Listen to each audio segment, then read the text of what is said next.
महाराष्ट्र के अहमदनगर से विधायक नितेश राणे एक बार फिर मुश्किलों में घिरते दिख रहे हैं। उनके खिलाफ 2 एफआईआर दर्ज हुई है।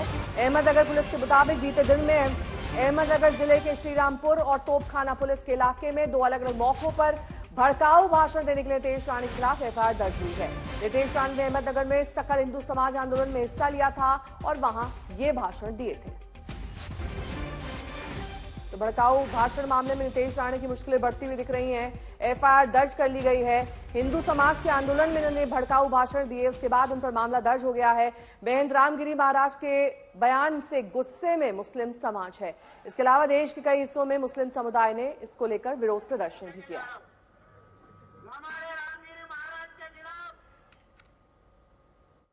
अगर हमारे रामगिरी महाराज के तरफ मैं तो बोलती ये तो मराठी में बोल के गया, मेरे को कुछ समझा ही नहीं, इसलिए तेरे को जो भाषा में समझता है ना वो भाषा में धमकी लेके जा रहा हूँ। हमारे रामगिरी महाराज के खिलाफ अगर कुछ भी मस्ती तुम लोगों ने किसने भी की तो तुम्हारे मस्जिदों के अंदर आके चुन चुन के मारेंगे, इतना ध्यान में रखो। दीपेश हमारे साथ हमारे सहयोगी इस वक्त जुड़ चुके हैं और जानकारी के साथ। दीपेश, फिलहाल मुश्किलें नितेश राणा की बढ़ती हुई।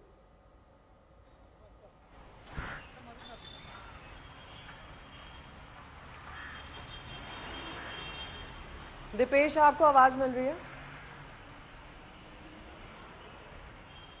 ठीक है, दीपेश से दोबारा संपर्क करने की कोशिश करेंगे। इस बीच ये पूरा मामला क्या है एक बार फिर से समझ लिए। महेंद्र रामगिरी महाराज के बयान से गुस्से में अब मुस्लिम समाज है और कई अलग अलग जगह उन्होंने प्रदर्शन भी किया है। इसी को लेकर नितेश राणे ने भड़काऊ बयान दिया था एक समारोह के दौरान, जिसमें मुस्लिम समुदाय के महेंद्र के खिलाफ उन्होंने भड़काऊ भाषण दिया।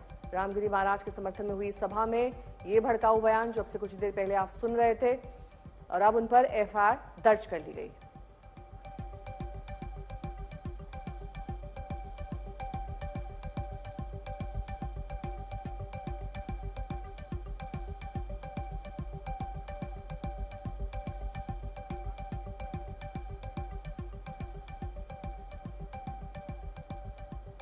दीपेश हमारे साथ हमारे सहयोगी इस वक्त जुड़े हैं। अगर दीपेश आप तक आवाज पहुंच रही हो तो फिलहाल बता दीजिए किस तरह मुश्किलें बढ़ गई हैं, क्योंकि एफआईआर तक दर्ज हो चुकी है उनके बयान को लेकर।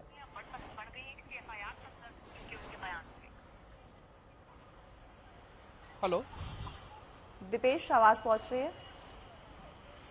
जी बिल्कुल, देखिए जी बिल्कुल, नितेश राणे पर जो है वो एक मामला दर्ज कर लिया गया है। कल अहमदनगर में उनकी हिंदू समाज को लेकर रैली थी, जिसमें उन्होंने एक समाज को लेकर एक टिप्पणी की थी, जिसके बाद रात को अहमदनगर एसपी ऑफिस में मुस्लिम समाज की तरफ से एक मोर्चा निकाला गया, धरना दिया गया और उनकी मांग थी कि जब तक मामला दर्ज नहीं होगा, पुलिस की तरफ से कोई कार्रवाई नहीं की जाएगी, तब तक वो वहां से नहीं हटेंगे। जिसके बाद पुलिस ने नितेश राणे के ऊपर 2 समुदायों के बीच मामला भड़काने को लेकर एक मामला दर्ज किया है और बहुत ही जल्द इसको लेकर उनको एक नोटिस भी भेजी जाएगी और उनका स्टेटमेंट भी इसमें रिकॉर्ड किया जा सकता है। जी, इसके अलावा साथ ही नितेश पहले भी इस तरह के बयान देते आए हैं, उनका एक ट्रैक रिकॉर्ड रहा है कि भड़काऊ भाषण के उनको महारत हासिल है। इस बार खास तौर पर एक विशेष समुदाय पर टिप्पणी करना, उनके जो आराध्य हैं उनके खिलाफ कुछ कहना, ये दरअसल एक स्ट्रैटेजी के तहत है, क्योंकि अब महाराष्ट्र में चुनाव आने वाले हैं। जाहिर तौर पर नितेश राणे को इससे फायदा हो सकता है।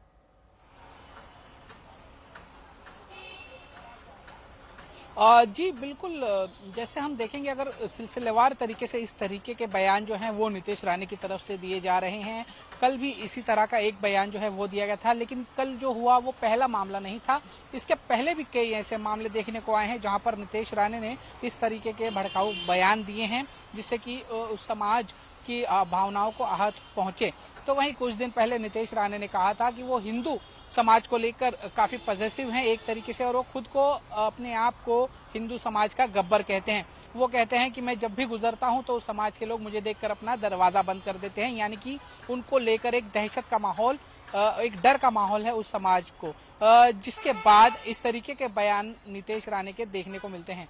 इसी के तहत पुलिस ने जो मामला है वो दर्ज किया है और हालांकि जब आज तक ने उनसे बात की तब उन्होंने कहा कि ये उनकी प्रतिक्रिया जो थी वो एक्शन का रिएक्शन था। पहले उनकी तरफ से इस तरीके की नजर बनाए रखिए, प्रतिक्रिया आगे भी आपसे अपडेट हम लेंगे।